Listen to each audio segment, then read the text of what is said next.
All right. We got a great show today.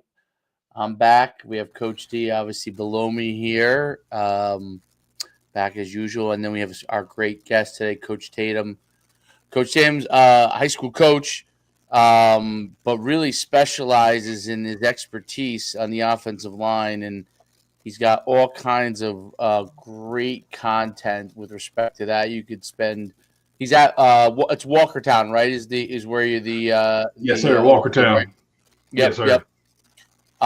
In addition to his OC duties, he really does a great job both on Instagram and Twitter with like putting out stuff from the offensive line standpoint, techniques, clips, things like that to really help athletes and coaches, right, get better with the offensive line. So, without further ado, Coach, it's great to have you on. Hey, I appreciate the opportunity. I'm humbled to be asked to come on and join y'all. I love doing this because I'm usually on y'all side, right? I'm usually hosting these things and usually talking, getting guests on. So I love to come on and just talk and kind of not let the pressure's off because I gotta hold up my end of it, but I get to actually participate instead of asking the questions. So yeah, I love this. You get to enjoy yourself a little bit. Yeah. not having to produce and making sure things are coming in and out and asking the questions. Yeah. So yeah, this is great. No doubt. Talk about your background as a coach and obviously also all the things you're doing and kind of some of the things that you're really looking to get across there. Yeah, for sure. So I've been coaching for 10 years, predominantly high school. I here in North Carolina. I played some private school ball in high school. Got an opportunity to be a preferred walk-on at Gardner-Webb University right outside of Charlotte. After a year, I decided, hey, I really want to get into coaching. So as a student assistant, I was helping the offensive line coach from helping with meetings to setting up practice to doing filming and all that type of stuff. So basically, was like a grad assistant, but not in grad school. So did that. From there, I transitioned to coaching some private school ball and some middle school ball. So I volunteered for 4 years at a college. I coached a varsity and JV and in middle school. So I coached 3 different squads for 4 years, all volunteer. So kind of got my feet wet real fast. I kind of, it was a grind, right? I would substitute teach in school, and then I would go straight to middle school practice.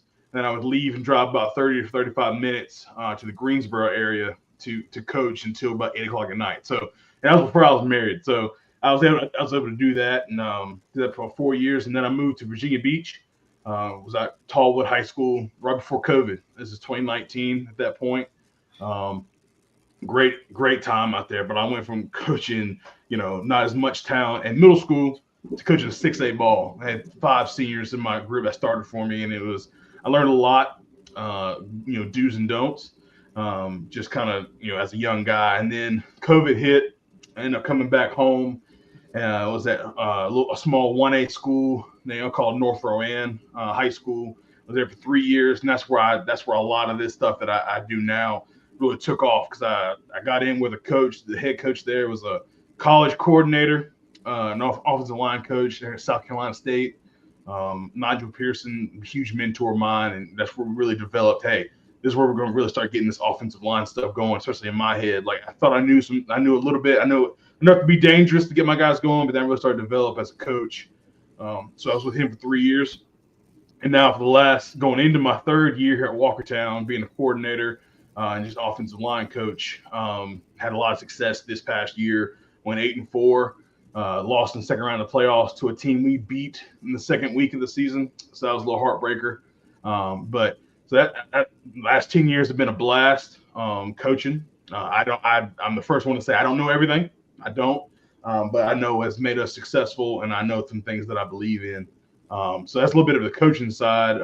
Outside of coaching, with social media and just my own personal brand, especially through my X and YouTube, at Coach Tatum. I want to help coaches, and I want to just share some things that we're doing, some things that I've seen be successful.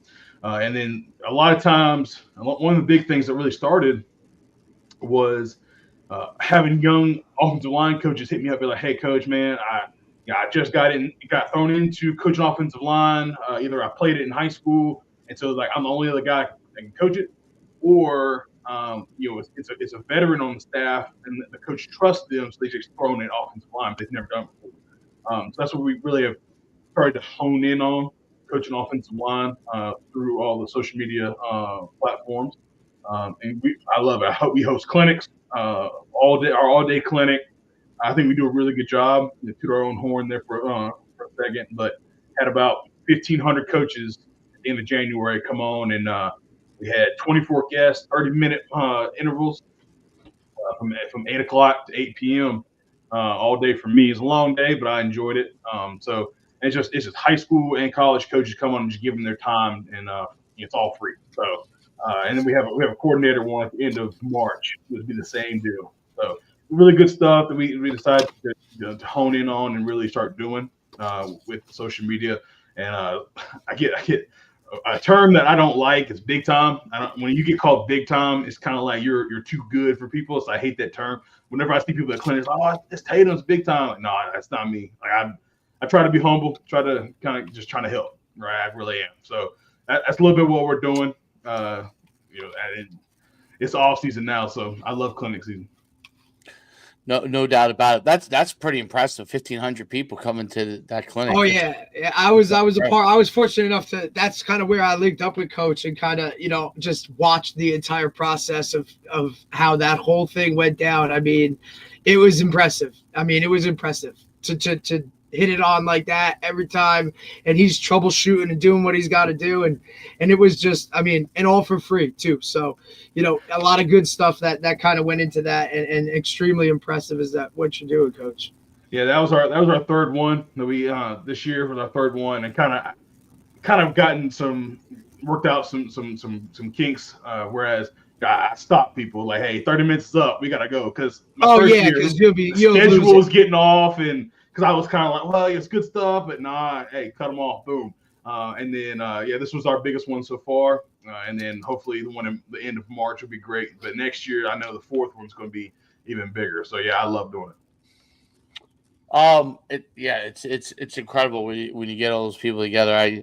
I have run, me and Derek run a lot of events, so we know the troubleshooting end of things and how it all can work. So that's really cool stuff. Many years ago, I could have used someone like yourself when I got thrown into the fire of being an offensive line coach, and it was tough because we won the state championship that year, and the head coach I had coached with him previously, and he brought me back. He said, "Yeah, it's the addition of doing the special teams, you're going to do the O line," and I was like, "Wait, what?" I had been a head coach before, so but it's funny because that's really where I learned O line play was when I was thrown into the fire there, and I dove into everything I could. So it's awesome to see the resources that you're providing for coaches, because that is something that happens a lot of times. Someone's a head coach and they have a coach that they really like, and they think this guy could really be good, or they trust and they figure he'll just figure it out. You know what I mean? Yeah. And then you're like, whoa, you're like, especially the first time you're doing it, right? So it's really interesting, and it's completely different. Like I always said, when I went to O line as an assistant, that was my most challenging and rewarding year up to that point because of the guys, and even being a head coach, it was actually, I thought, doing it for the first time was more challenging being an offensive line coach for the first time than even being a head coach, because you had to know the intricacies of what's going to happen on every single play. And you can't match the experience until you actually do it. But obviously, having resources to help you is a huge thing. So talk a little bit about first of all how you really started to hone your craft as an offensive lineman, and what were some of the things that you initially learned as you know, I mean, it's really interesting because you start as a student assistant. And I think that's a bigger trend now too. Like a lot of guys going to play in college and they realize, you know what, I ain't gonna maybe go to the NFL. You know, I'm a good player, but like, you know, you play for a couple of years and you're like, you know what, let me see what, you know, I want to be a coach. Like, let me just flip over and do this thing now. Like, you know what I mean? Let me stop wasting time. Even though and the two things are different things. Like they're related, very related, but they're different, right? So talk about when you really first started, what you started learning, and some of the things that you started putting together offensive line to really kind of scale you up there. Yeah, so I guess when I was in school, my offensive line coach Kenny Ray, great dude. We still talk to this day, and he's not Miles College down in Alabama, D2 HBCU, and so I just everything, just picked his brain, right? I'm a watcher. I observe more than talking. I feel like when you talk, you get in the way, right? So I watched his process, whether it be drills, whether it be the way he conducts his meetings, breaks down film, recruiting, all that type of stuff. Because I was like, this is what I want to do for the rest of my life. So I need to start doing this now. And so whether it be scheme is scheme. And I tell people like plays are awesome, and I love plays like anybody else, but that stuff will change based off of personnel, or tweaks to it. But your process, what drills do you do? How like your way you relate to guys, right? The relationship you build, all that stuff won't change, right? It might change player to player, but it's not the overarching thing. It's not going to change. So just kind of learning from him for 2 years was a great resource. I could ask him any question I wanted, right? And that's the best thing you can do. From there, once I started to coach middle school ball, it was troubleshoot. It was those guys are like chickens with their head cut off. They're just all over the place, right? The middle schoolers, they don't know any better. So trying to figure out that process. And my head coach for the middle school, he'd been coaching for 40 plus years, right? He's this old dude that's getting ready to retire. So he had seen everything, right? He in a lot of conversations with that. So I guess what I'm trying to get at is just mentors and just people resources you could talk to. Because even when I started coaching, private school ball, it was kind of just me, right? My head coach was a great man. He was like, I want you to make it your own. Right, like he knew offensive line play, but he said, make it your own. I want you to fail because I want you to succeed on the back end. So I was able to do a lot of different things, figuring out my own process and figuring out what do I like, what I don't like, what works, what doesn't, and how to communicate with the kids. So I think it's a combination of having guardrails, those mentors who can bounce ideas, and then having freedom to kind of experiment. So I had the best of both worlds there. And then again, just I've predominantly worked for offensive line guys, so that really helped me as well. Like I said, when I got to North Rowan, Coach Pearson, he was a college offensive line coach. Like that's nothing better than that, right? So I've had two in a span of like 7 years that I got to work for and find out their process. So that kind of that helped me. And then doing the YouTube and Twitter, a lot of guys don't have that, right? Like I said, like they just get thrown into it. So some things that I've like, hey man, I've known this for most of my career. Some guys like, I have no clue what you're talking about. So that's what well, let's share some knowledge, right? I don't know it. I didn't invent it, right? It was given to me. So why don't I share what I have? So that's kind of the whole process there. Angles and levels of attack from an offensive lineman, shoulder pad level, when to kick and pass game, when to kick hard, when to be under control. Well, there's so many nuances of the offensive line position, and then couple that in with scheme, right? So, are you a zone heavy? Are you pin and pull? Are you a power team? So there's so many different things that go into it. What is the baseline of where you start with your players and your advice to coaches from that standpoint What does ground zero look like, and how do you build up from there? Yeah, I think it depends on what personnel you have, and kind of your own knowledge base. If you've only been a zone guy, inside outside zone, the only you've ever done, right? Then you probably need to start there. If you don't know much about a gap scheme or even like what we call a man scheme, probably don't want to start there with your kids, and then vice versa. But also it really is skill dependent. If I have just some huge bruisers, yeah, probably want to run one more zone, right? Because I need them just to step and get on their double teams and let's road grade. And then you have your smaller guys that are tough, or that can pull and that can down block like a champ. I'm doing a little more gap scheme. So it really is a pick your poison based off what kind of kids you have. Now for us, we're gap scheme. Like I am gap scheme forever, right? We run zone, but that's where I'm gonna hang my hat on, right? But like I said, it is based off what you guys. If you don't have a kid that can pull, why are you pulling? Right. You're not setting them up for success. So now I feel like I can teach a kid to pull. Now if you're just unathletic, then dang. But good luck. Yeah, good luck. You ain't winning many ball games regardless. But teach them those how to pull and different things, whatever kind of pull you're trying to do. And find the guys that are successful at it, and I feel like you can do that. But yeah, it depends on what you know wholeheartedly, and then what you can teach, and what kind of personnel you got.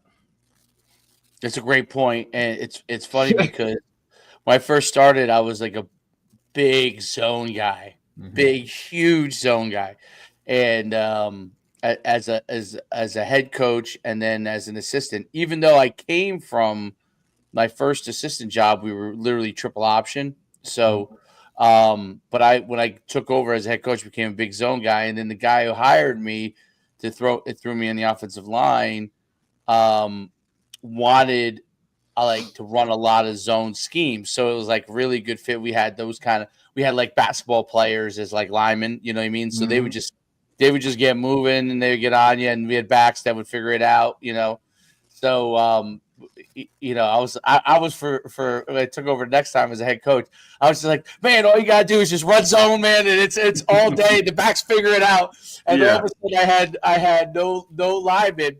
I had two guards that were they were actually fullbacks who had to make guards because there wasn't a, you know what I mean?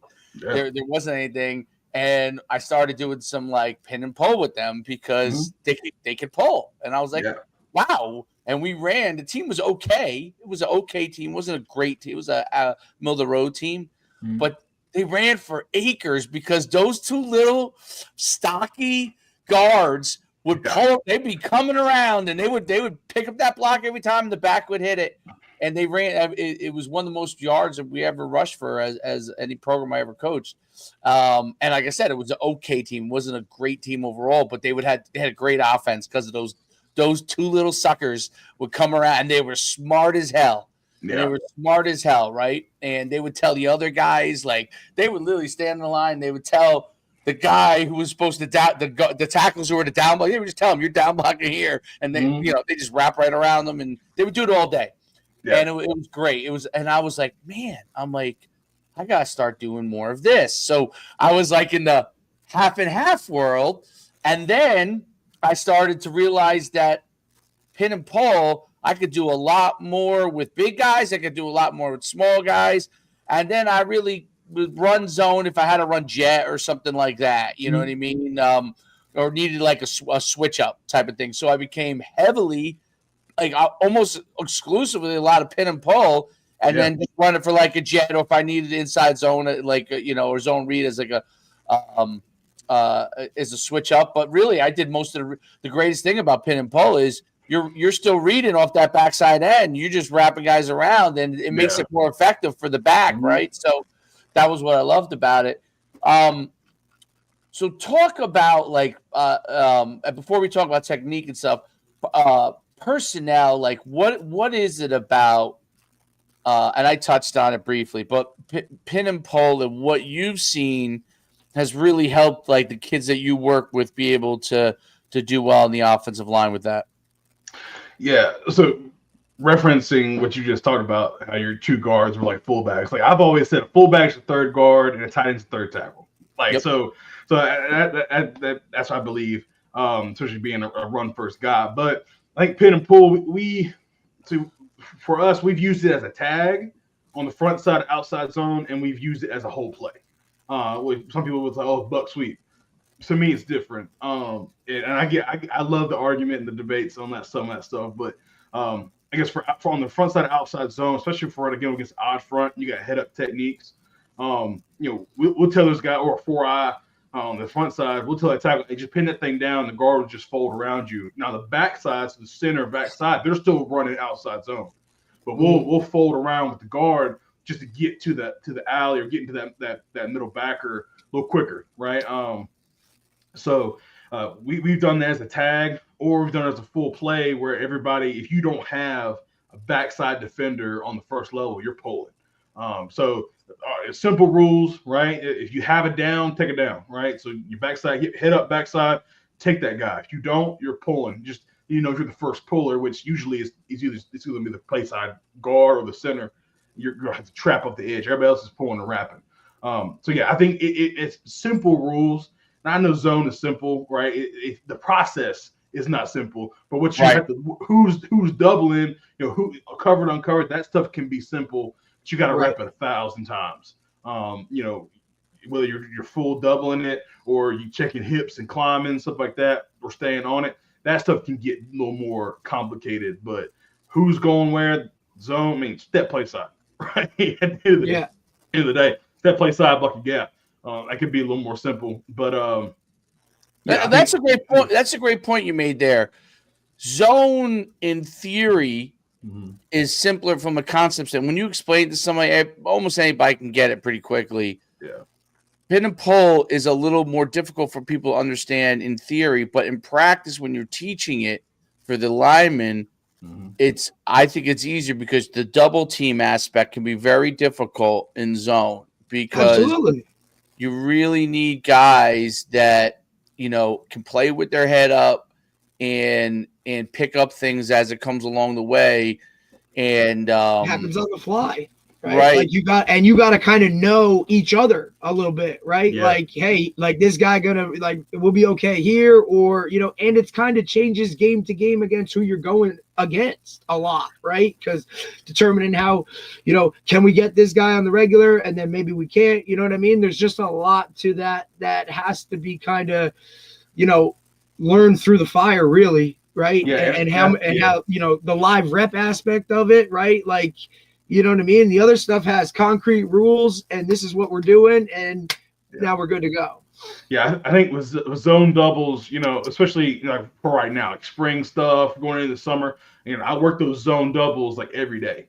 Because I changed. It's not the same as the gap double, and I can talk about that in a second. Right. But the zone double, I have them over communicate, right? That is a standard of playing for me. You have to over communicate.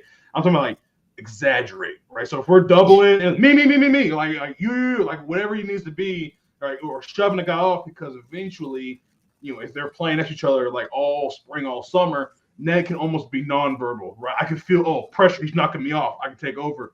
But I know they've been communicating and yelling at each other. They know who's coming on, who's coming off on their double teams so much that they can get almost nonverbal by the time we get into the season. But for gap doubles, especially like say power or counter, I know if we're going to double a 3 technique to a backside linebacker, it's not as immediate, right? There's not as much of a threat right now. Whereas in zone, we're going to what I call an on linebacker, a stacked guy.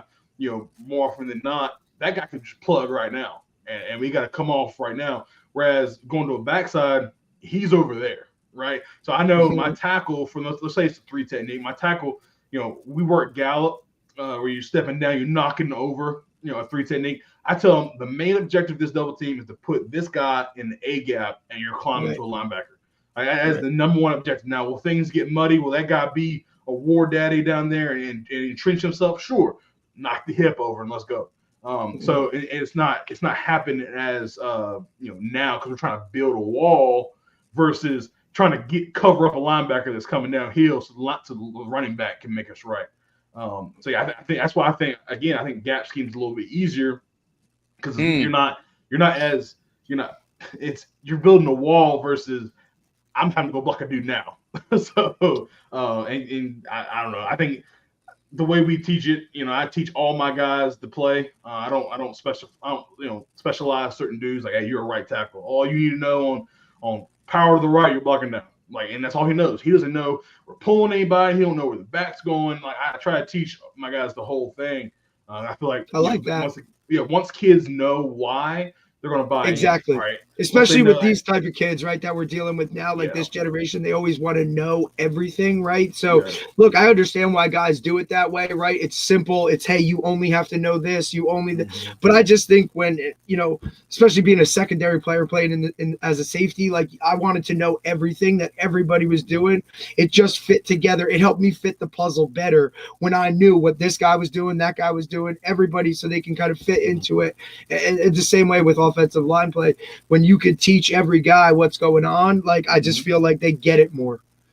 Well, and if a guy on the play side is blocking down, if he just knows you're just blocking down, he's like, all right, well, I step here and just stop. I block down, right? But if I show him, hey, if you're trying to get this guy into the A gap to build and build a wall, there's a guy pulling around, right? And the running back's following him. So the more movement you get on this V gap defender, put him into the A, and build our wall here with our double team, the better the play is going to be. Oh, well, that makes sense, right? So now I know I got to work my butt off. I work my butt off to get this guy going down. I found they bought in a little more. Like I said, there's no right or wrong way to do it. I just know what has worked for me. Right. But yeah, 100%. Like I teach the whole play because if you can only play right tackle, then you're 1 of 5. But if you can play, let's say maybe you can't snap with lick, but let's say you can pull. Let's say you know what you're doing at tackle. Now you play 4 or 5. You're way more valuable, right? If a guy goes down, especially I tell my backup guys or my 6th man, like, hey, if you know everything, as soon as somebody goes down, you're my number 1. You're going in, right? Because I don't think, well, Johnny only can play left tackle. My left tackle's good, but I need a right guard. Well, I can't put him in. Who's playing guard? No.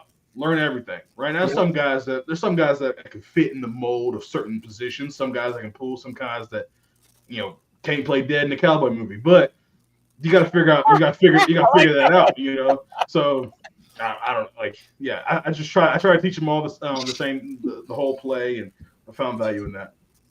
That. By the way, that's a great line. I had to write that down. Can't play dead in the cowboy movie. I stole that one from one of my head coaches. I love the guys that have the one-liners. I try to pick them up because I want to be that old guy one day that has 1,000 one-liners. Oh yeah. That's phenomenal. You talked about tags.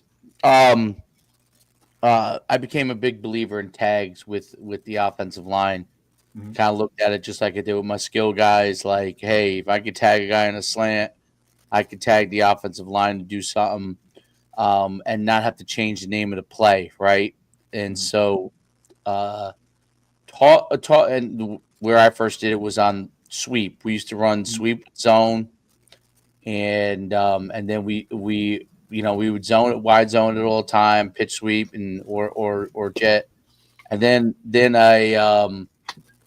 I realized that there were teams that kind of started to pick up on, because we were no huddle, like on what we would call.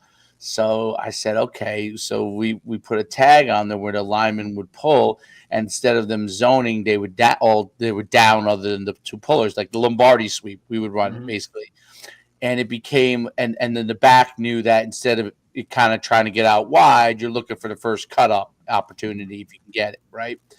And it kind of happened by accident over time. I was at a place, and just to give it quick background, that was a terrible program, one of the worst in the state, and we had to get real creative, So And the kids got creative with you. You know what I mean? So we went from being one of the worst programs in the state to going to state championship in like 4 or 5 years.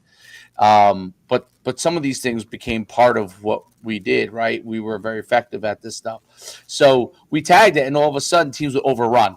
And that's why I know all of a sudden they were – so we used to have a great sweep, and then all of a sudden people started figuring it out, and then we put the tag, and they'd overrun. And amazingly, in the state semifinals, team did exactly that. The back put his foot in the ground. The lineman picked up actually barely didn't even really have to do that much. He just barely and he cut it up, and he went like 50 yards to the house untouched, literally untouched. And so talk about that was just one way we used it, but talk about how tags can be real effective for the offensive line and things that you utilize it for. Yeah, so one of the biggest tags we use because we run duo and power, right? So if we have a power call on, and let's say we're going to power to the right, the backside guard, which is the left guard, is going to pull and skip pull for a linebacker. Well, if that backside linebacker walks down in his gap, he'll make a solid call. And all that does is it doesn't change anybody else but the offensive line. So they know, hey, solid, we're running duo now. Because the H is still kicking on the front side, and the back still inserts, and they got everything. Nothing changes. There's just no pull, right? And that kind of gets on some people's nerves. Duo's power with no puller. It really is. We just that solid call instead of doubling to a backside linebacker. We know, hey, we're doubling play side now. Like it's automatic. We rep that, and then the center and the backside guard know, hey, center's got the one or the shade technique. And in the backside guard, he's got the wheel that's blitzing because on duo, that's who they're responsible for anyway. So that's the tag we use. Like I said, they can use it at any time because we are good with running duo or power or whatever. So they're good to call it because it doesn't change anybody else. We've also used, especially against odd front teams, especially on our counter play, we'll make an arc call, play side tackle arc out to an overhang. Outside linebacker, and we'll trap the 4-eye or the 4 head up 4. If we want to run it just traditionally, either the tackle he'll pick his outside foot up, put it down. He's kind of reading what that 4 is going to do. If he goes C gap, he's blocking down. If he he starts to penetrate or go inside, he blocks him down. So and then the puller is outside whatever's off the in-man line of scrimmage. Off of that block. But if he calls an arc, backside guard knows, hey, when we yell it, arc, a whole line does it. So now we know, hey, that guard, he's trapping a little closer now. And then the running back knows, hey, this thing's going to fit a little closer because we're going to trap the 4. So that's a little bit stuff like that. I mean, other tags, like Lincoln Riley had what he calls crab, which is, the play side fans, right? They block man on man. And then we GT the guard and the tackle wrap inside. Especially if you're getting like really hard spill teams that come in to try to long arm and try to spill it outside. Well, we'll just make a fan call. So fan means we're so low on the front side. So now you can't spill a base block. Cool. You're gonna do that. You're spilling for no reason. You're not getting a pull at you. So we're especially and really against 3 and 5 side, you do that, and then we just pull inside in the A gap on GT stuff. So it's really just it's solutions to plays. If something's giving you issue, just like I'm talking about with the pin and pull on the front side of outside zone, right? If you can't double that 4 and get to that mic, all right, we'll just pin it and wrap around. Yep. We've had a lot of success doing that stuff. It's phenomenal. It gives the offensive line to a ton of ownership of the success of the offense. Yep. Right? Like that's because they're always the guys that the running backs gets the glory, or the receiver, or the quarterback, or whoever skill guy. And by giving them that ownership, it gives them a ton of pride in the success of everything. They start to know that, hey, success in this offense goes as we go completely. Yeah. We're not just trying to get a guy into space only and he just makes things happen. Like we make these blocks, things happen. So I think that mentality changes a team, right? Because the offensive linemen, at least my experience with them, they're the most stable individuals on the team by far. You always have a couple of guys that are different cats, but for they all the line, they all pull each other together. You know what I mean? Yeah. So, and I always find that to be the most most rewarding thing in the best lines. They all work together on everything, and they take control of everything. So it's really cool. Technique wise, what are some of the things that you like start with guys, and then and especially since I'm guessing this happens where you coach too, um, you're always going to be taking some guy who was not an offensive lineman, right? And he's going to become an offensive lineman. And first, he's probably resistant and all these kind of things. Like he still thinks he's a tight end. That's always my favorite from youth football. And Derek loves when I say this stuff too, because I think Derek believes it too. Every guy who's a resistant lineman is a tight end in youth football. Like, you know what I mean? Yeah. Like, there's no doubt about it. Like, 100%. everybody loves this kid. He's a pretty good athlete, even though he's a lineman in the future. So they make him a tight end. They get him a couple balls. He stays happy. He doesn't complain all the way through youth football. You run behind him. He's burying people. He's like you said, he's an extra tackle. But now all of a sudden he comes to high school, and you might have a tight end that is a wide receiver who's kind of kicked in. You know what I mean? And or some basketball player, right? So. You get those offensive guys going into the offense. What are some of the things that you do technique wise and then mentality wise to kind of get them all on the same page? Yeah, so I think it starts with my everyday drills and things that are non-negotiable, things we're going to do. A lot of the things we do pre-practice. We try to get there early and knock it out because I don't want to use all my ND time doing some of this stuff. Right. But I believe in board drills, having the boards out there and working on footwork. Playing offensive line is not natural. It's not like there's nowhere else. There's nowhere else you could do playing offensive line. You're not gonna walk down the street and be like, oh yeah, I do that offensive line. Like no, other than there's not something like that. So we work on footwork, whether it be working a down block, working zone steps, duck walking down, and a lot of these things are old school. And some people, boards and chutes and sleds, I still use that stuff because it's good stuff to me. But yeah, we use boards, work on footwork every day. We'll pass set and we'll do different drills to pass set and they'll work off of me. We're gonna use a quick set or we're gonna power step back inside, mirroring me, stuff like that for footwork.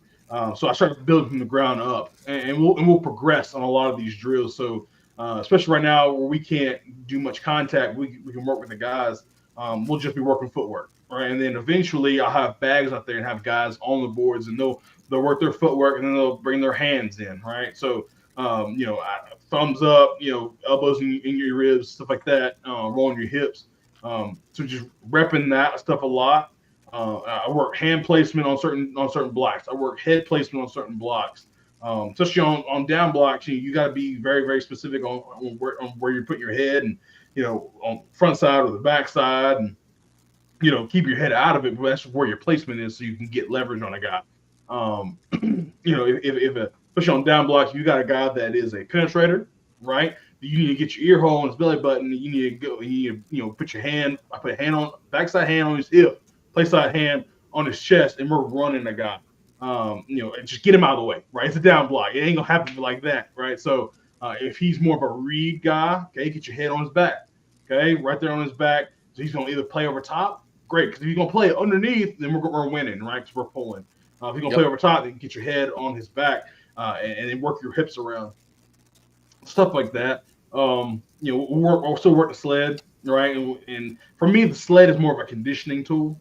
Right, it is working on chopping those feet, not stopping, because if you stop, it stops. So it's really just training, not stopping once you make contact. And we have different drills we do with that. We'll zone step and block it, left and right. We'll do it. We're blocking linebackers. I'll put them, 5 yards back. in a stance, and they have to not false step, it, step forward, run, roll their hips, and fit on like they're fitting a linebacker. And all that stuff, it just builds upon progression to where we get a whole team out there. I'll talk to the D-line coach, and we'll start working on certain drills with actual people.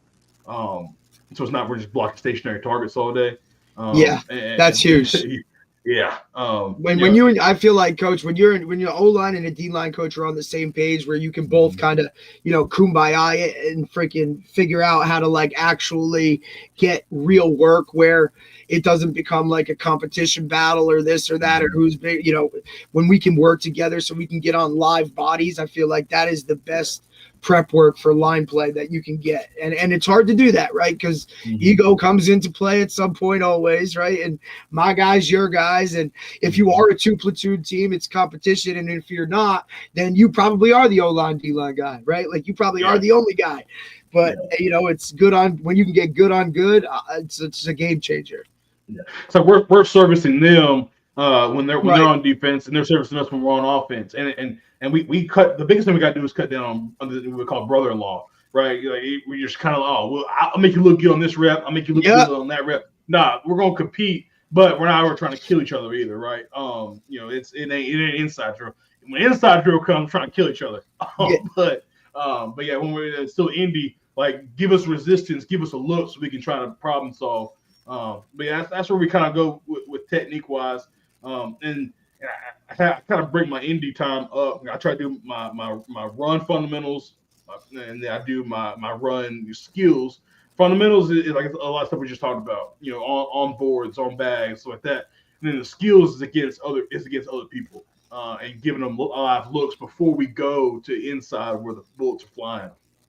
And then we do our pass fundamentals and pass skills. And usually we're more of a run dominant team. We passed it for a lot of yards this year as well. But I try to steal time during special teams for my pass stuff, because a lot of times where we get 30 minutes a day for special teams. Well, none of my guys are on special teams. Now I got 30 minutes to go through pass stuff, pass pro, and we do one-on-ones. Try to do one-on-ones a lot. Whether it be at true one-on-one or it'd be true like blitz pickup, where we have the box coming at us. We do that stuff. It's trying to steal time, not having to do that stuff during team. Trying to be efficient. I think that's a big part for the line is stealing time, because you do have those blocks of time when you can get stuff done, especially special teams when they're not on that part of it. As far as like things you do with them to build the relationships among the offensive line, among each other, with you. There's probably no tighter group usually than the O-line coaches. And now you're offensive coordinator now, so you are the O-line coach, but you date other positions. Yeah, exactly. Because obviously you're an O-line coach, but you're offensive coordinator. What are things you do to really build that camaraderie with those guys? Yeah. One thing I'll say about the coordinator, it's one of the hardest things. Being an offensive line coach and being a coordinator is one of the toughest things ever. So one thing that helps me out is my head coach. He handles a lot of passing stuff, right? Okay. So and we tag team a lot. We collaborate everything. So when they're going to do 7-on-7 and they're doing all that stuff, I don't have to go to that because I know that he's good, right? So but inside and blitz and all that stuff, the run game, oh yeah, I'm down there getting it. But relationship wise, that's huge, right? And on my bio on my Twitter, it says my why. It says loving my players and helping coaches. So I really do believe in forming those relationships. A couple of things that we do, especially right now, I call it O-line 101. I bring to my classroom right on Mondays right now, and it's more of a not really a get to know you, but it's I go through my O-line manual, okay, and anything and everything they ever would need to know, and it's a fluid document. I try to add stuff, everything they need to know, terminology, standards of the program, standards of the O-line group, it's in there, and so we go through that. and I get to know the guys, right? And I know my guys pretty well, but it's just trying to know them on a little higher level. So I have them write down their goals. We talk about certain things. It's just developing the relationship. Like, hey, Coach Tatum's got my back. He cares about us. One thing that we do, my wife and I do on Thursdays after walkthrough. So we feed the kids. I thought that was awesome, Coach. Thought that was awesome. So we set a goal, right? And so our first goal, we played our first game of the year. We had a goal of 20 pancakes. Okay, and I'm thinking in my mind, yeah, okay, 20 pancakes, and they got it, right? They only got 23. They crushed it. And so they wanted Wingstop. So we got a bunch of wings, and we fed them right after walkthrough.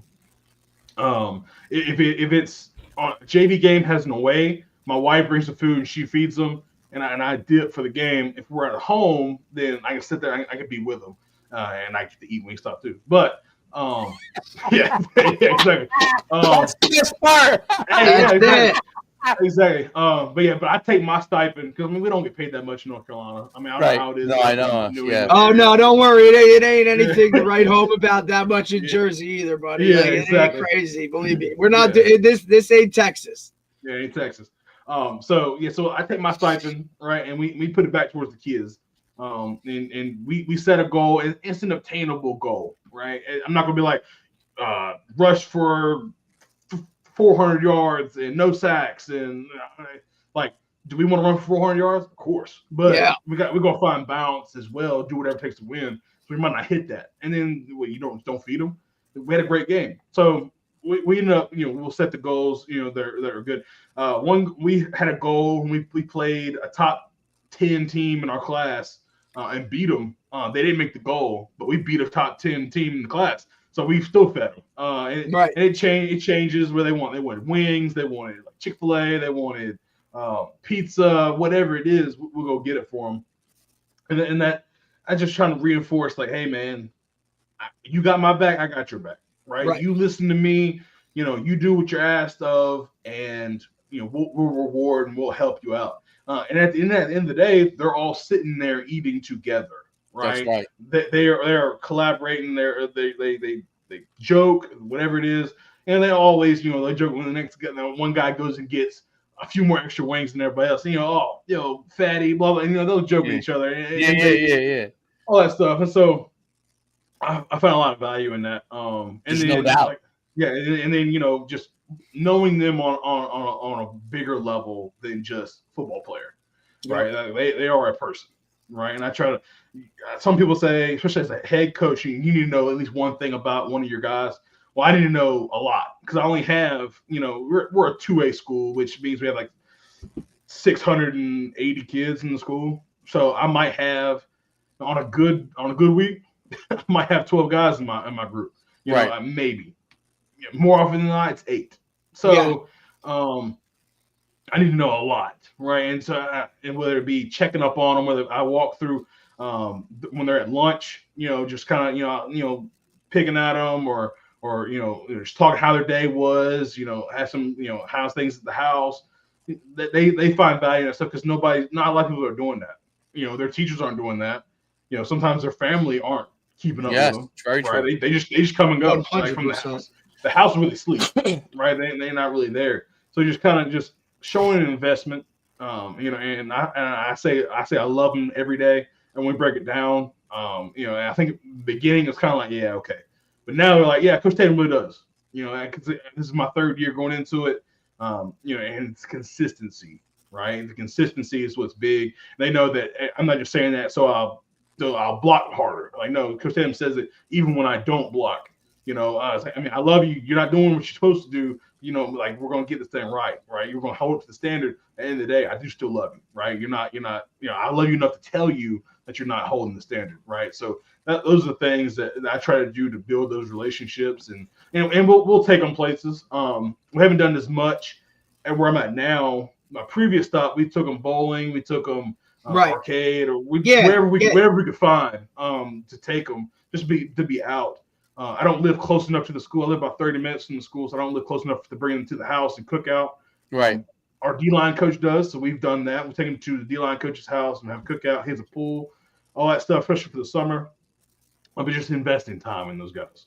Yeah, I think that stuff's so important when your players see you than just more that. I tell guys all the time, like, you can't be the August to December coach. You can't just be that guy that they only see you for 2 hours a day from those time periods, throughout the year. Like, they're just not how it works. You got to show your face in the weight room, right? If you're a stipend guy that's not in the building, you gotta go to, if they're a multi-sport guy, go to their other stuff, right? Invest the time into the other things that they do. Go watch them play another sport. Hell, I've had guys that were in the play, and I'd be going to a play, like, you know what I mean, just to show them that you care more about them than what they can do for you and produce like that. And I've seen when guys see that, like, it flips, right? And it's a lot more of that, all right, like, I'm gonna, whatever coach says, we're gonna work at it, we're gonna do it, and it's because he cares about me more than just, like, when I put this jersey on. It's important. Yeah, with the offensive line, one of the cool things is that when you go and either you take them out to eat or you bring food to them, however you do it, when you're all sitting around, like, they start telling stories, and it is so funny. I mean, you're when they start doing the impressions of you and stuff. Oh yeah, like, coach, like, all right, yeah, oh man, it's a whole different level of joy. One of the other things I used to do, which I found really effective, was fullbacks and tight ends would always be like, yo, I do a lot of blocking. Like, how do I get in on that? I said, well, when we do indie, you got to be more willing to come over to our side. And then we could give you a pancake number and a number that you can get food as well. Those tight ends don't want to catch passes so quick, right? Anymore, right? Like, they're not going with 7 on anymore. Now they're going inside run. They get the chance to get the best of both worlds, which they definitely do, because that's who they are, fullbacks and tight ends. And they want to dip their toe in both lands. And then the quarterbacks, like smart quarterbacks, start to say, "Hey man, the line's going to eat here. Cool, I'm going to come. Like, I don't expect coach to cover me, but I just want to come there and be with those guys." And so it becomes a cool thing. And I always say to the skill guys, is as a head coach, he used to be the guy who I brought in as my offensive. When I was an offensive line coach, I did it with my guys. I told him, you want to get the most out of your guys, start doing this stuff. It'll get the most out of them. They'll enjoy it. They'll get to know you. And when you're yelling at them about something, they'll remember more the fact that you guys eat together and have a good time together than they will the fact that you yell at them at that moment for missing the block or whatever. But I think what's interesting about it is the skill guys get jealous, right? And I used to tell them all the time, I'm like, well, okay, you're a skill guy. What is your reward in the game? They're like, what do you mean? Catches, carries, touchdowns, right? Everything. Same thing. A quarterback, it's all that plus probably you get to date the prettiest girl in the school. Okay, you get a lot of rewards. This is their opportunity to have something that gets to be for them pancakes or touchdowns for them, and we want to reward them for it because nobody is interviewing them over that stuff, right? And that's an important thing, and you should learn to celebrate the fact that they have that opportunity. And guys get on board with that real quick because they realize, wow, you know what I mean? And then they start to ask, like, what can I do to be a part of your crew? And I would say, you got to ask the O-line. Yeah. You got to ask them if they want you to be a part of the crew, right? If they think you're good to them, you could be a part of the crew. You know what I mean? Like, and it built like this kind of like camaraderie, like to realize, hey man, those guys are working hard to make you look good, right? Like that's the bottom line. Like it's a team thing, but they're making you, the guy who gets interviewed in the papers is usually the running back, receiver, quarterback, type of guy. So, so that's an important thing. And I found it's like really cool because the skill guys gain this enormous amount of respect and appreciation for what those guys actually do because, wow, the coaches are rewarding these guys. They're spending time with them.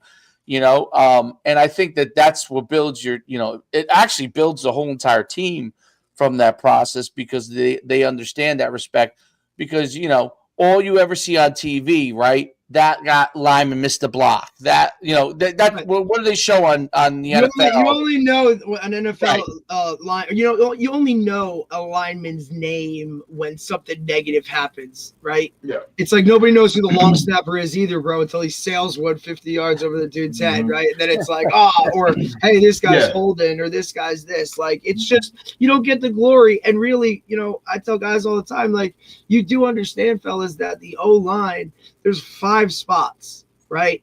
I said, and you don't need a ball to be good at it, right? Everybody wants to be the quarterback. Everybody wants to be a receiver. It's like, hey, there's one football, and it's only going to one guy on a play. And guess what? These 5 guys ain't touching it. And every team needs 5 guys, right? Yeah. So it's just like, even when you want to take that approach, is to get into the next level, right? Like, you're just by sheer numbers, you have a better shot if you play O-line. Yeah. I think I've heard it said your offensive line are like air conditioning. Like, you don't know about them until it stops working. Yeah. You don't ever notice it, right? So as soon as they make a mistake. But one thing that we do, so we have to have so many practices in camp before we can put pads on and tackle and hit. And so I think it's 10. So on our 9th practice, we practice at night. Right, so it's usually that Friday night going into Saturday morning, however it works out. So at Friday night, we'll go and we'll practice at 11 o'clock, right? And so we'll practice all the way till midnight.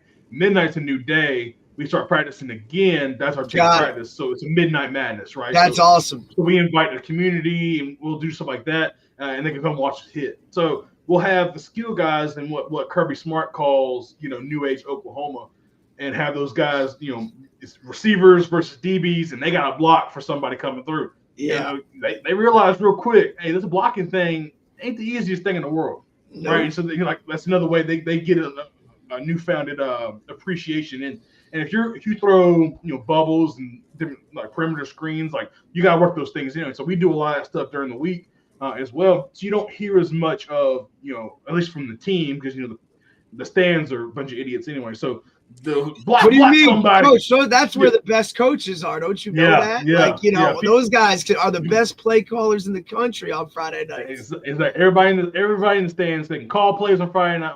Let's just say every man. Everybody can call plays on Friday night, and they can grill meat on a grill. Like, everybody. Like, okay, whatever. But trying to get those guys to kind of buy into, hey man, this blocking thing is hard. So don't yell, hey, block somebody, or you missed a block, blah, blah, blah. Like missed blocks happen, right? We try to, cut those down, but, at the end of the day, if we're blocking on a 90 to 90% clip, the other 10 to 15%, the other 10 to 5%, you need to be a dude as an athlete and make somebody miss sometime. Like, you're not gonna, like, if you're going to get on me for missing a block, then I'm going to let you know when you should have caught that ball, or you should have made this cut, or you should have done this. Like, this ain't how this works, man. Like, we're all trying to achieve a goal, and this is what we all need to be on the same damn page. Mm-hmm.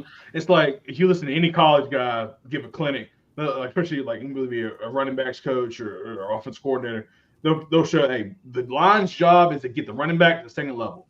After that, he's got his own scholarship. It's on your own, bro. Yeah. And so that's what we try to do as well. It's like, hey man, if we get you to the linebackers, like, great. We got 5 to 7, we got 5 to 6 yards. After that, go earn your playing time. Like, that's it. If you have a guy behind you that can do that, hey man, you better step it up. So no doubt. My final question for you: what is some of the biggest questions that other line coaches ask you? Because I know you have. I like that. You have your podcast, and you're working with so many. What are a couple of the biggest questions they ask you about O-line play?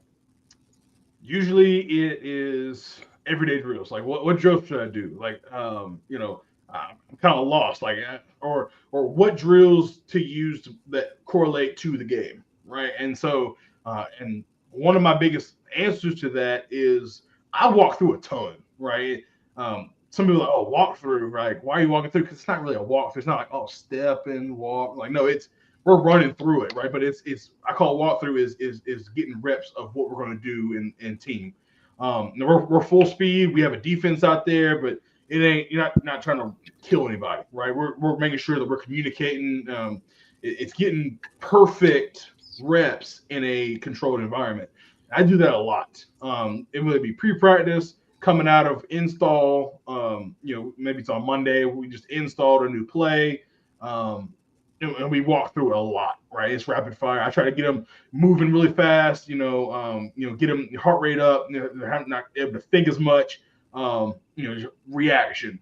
So I tell guys, hey man, do this run through of your plays, and I feel like you'll see a lot more benefit. But then I go through what I do for Indy, and I tell them what I do might not work for you, right? I just know I know my kids. I know what I want to call on Friday night.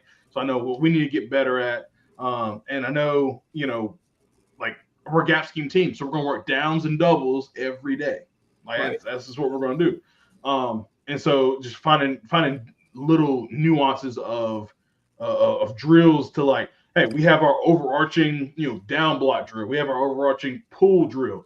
But now how do we hone it? And, I don't know, y'all probably have seen the Patriot, where they aim small, miss small. Like, so now we're going to make it smaller, and we're going to have our individual little techniques that we're going to drill as well. And then we go back making it big again. We're going to make, all, half line, down block, half line, pull.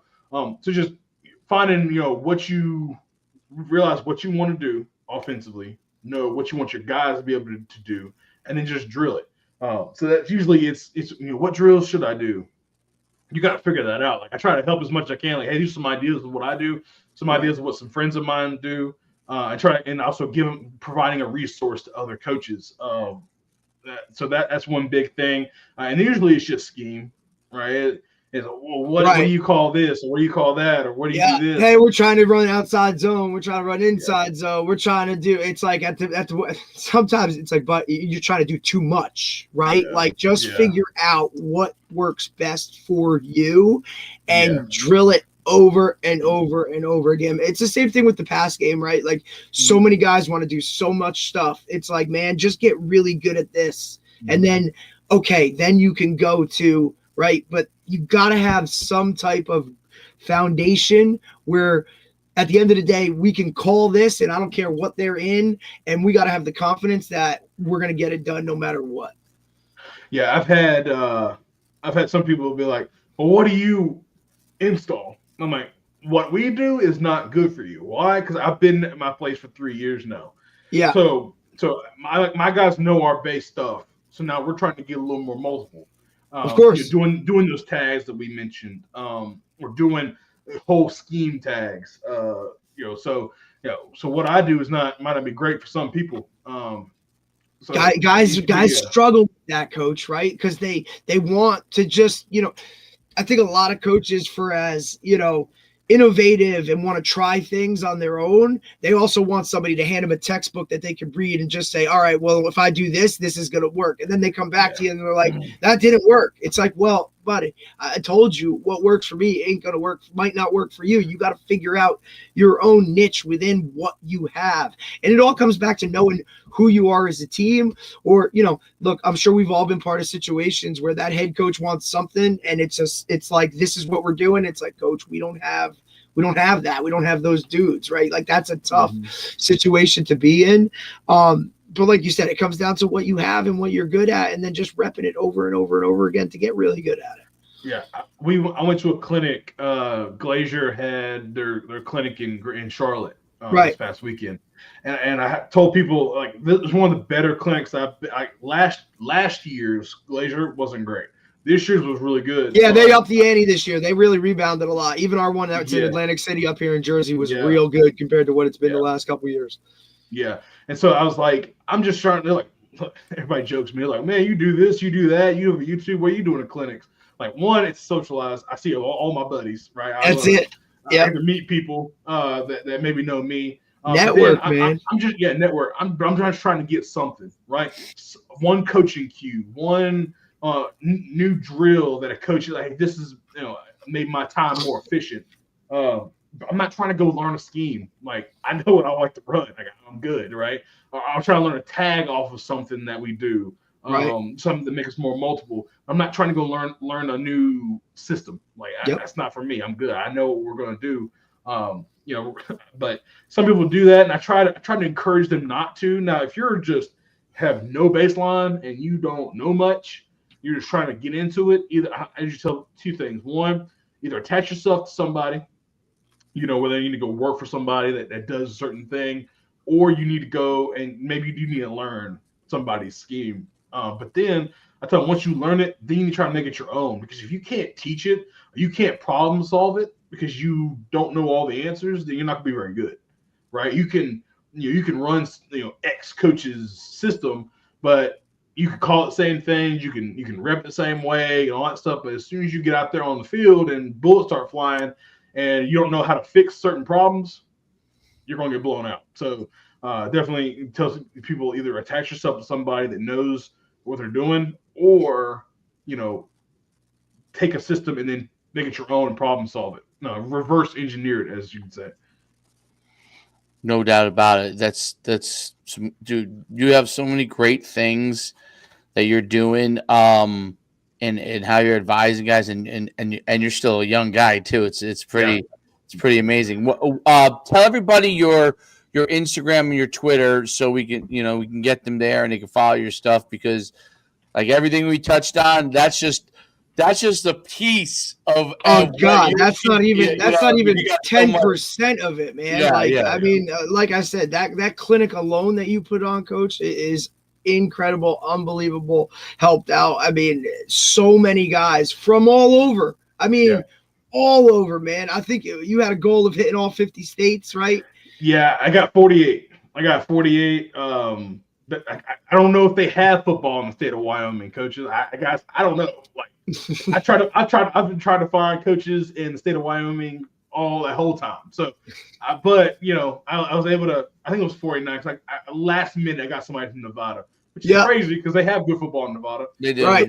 Somebody to come. Yeah, but Coach, they're just chucking it around out there, bro. They ain't trying to run anybody over, man. Yeah. Exactly. So so that was the thing.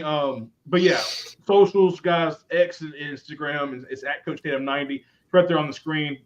At Coach Tatum 90. Give us a follow. I appreciate anybody that wants to do that. And then at YouTube, it's just at Coach Tatum. If you bring it up, you're going to see me and some coach bags, right? So on YouTube, but we try to post very consistently. We have been, and we highlight one thing I love doing. It doesn't get as many views, which is fine with me. I don't care. It is highlighting clinics for other people, right? I have coaches come on and give a clinic, however long, maybe 32 minutes to an hour, and just talk about what they do, right? And I love doing it. It's a Tatum Clinic series. I'm a front row participant of clinics. Right. I don't care if nobody watches it. I do every time, obviously. So, but I think it's one of the best things that we do. That doesn't get as much recognition. But absolutely. But yeah, we put those out. Try one of those every week. Try to do a personal one every week. And then the all day clinics. There's a playlist on my YouTube. There's 3 O-line ones, and there's 2 coordinator ones. So really good stuff. That would be, however much. That's so many hours of free football that you can check out.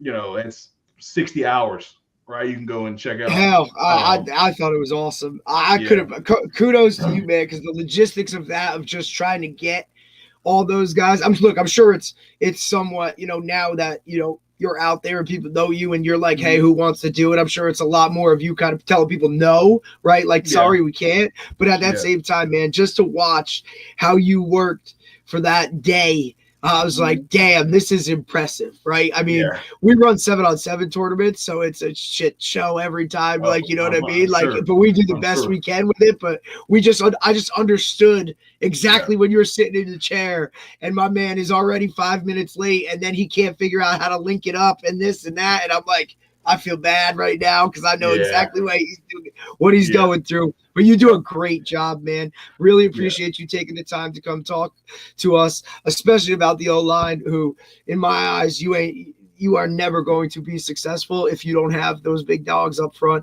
that are willing to do their job for not a lot of recognition, and they don't get enough of it. So I appreciate you, Coach. Really, man. Yeah, man, I appreciate the opportunity. Appreciate you just coming on, just talking, for the morning. I can talk football all day. So I really do appreciate y'all having me on.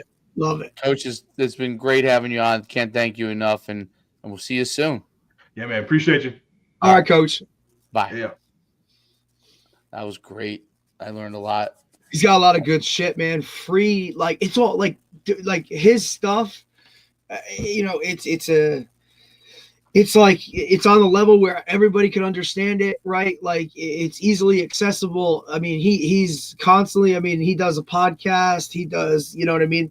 Dave, I'm telling you that free clinic, it's incredible, and it's one of those like, hey, all right, I don't feel like watching this one. You come back in 2 hours and it's still rocking and rolling. You know what I mean? Like he gets guys from all over the country. He does a really good job of helping out other coaches, learn the offensive line. Because look, I know what it was for me when I dove into learning some line play, and I sure as hell couldn't be a guy that could take an O-line job and feel okay with it right now. You know what I mean? But I learned the most, right, about everything in football under the sun when you start sitting in on some of those O-line meetings or diving into offensive line play in general. Man, it's awesome.